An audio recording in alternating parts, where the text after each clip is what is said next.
खुलुमबाय लोगोफोर, दा नैबे आंनि इउटुब चेनेलजों नोंथांमोन रायजो राजा बयखौबो आंनि खुलुमनायखौ जासिहरनाय जाहैबाय आरोना। दायोसो नोंथांमोननि गेजेराव माने मोनसे खौरां लाना फैदों आरोना। दायो आङो हारसिङै नैबे लामायाव गारि सालायगासिनो आरोना। फुरा बार अखा जाहैबाय, माने मैयासो जानाय घटना आरोना बेयो।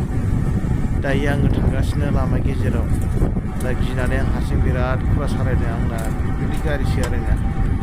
दा नोंथांमोना भिडिअखौ नायलांदो आरो नायनानै साबस्क्राइब खालामना लादो आरो बिदिनो गोदान भिडिअखौ जाहाथे नोंथांमोना नुनो मोननाय बादिनो। आरो आङो भिडिअ बिदिनो बानायगासिनो दङ, माने शर्ट भिडिअ। दा नोंथांमोना जिखुनु बे मंगलबार बुधबारहालागै नुनो हासिगौ आरोना।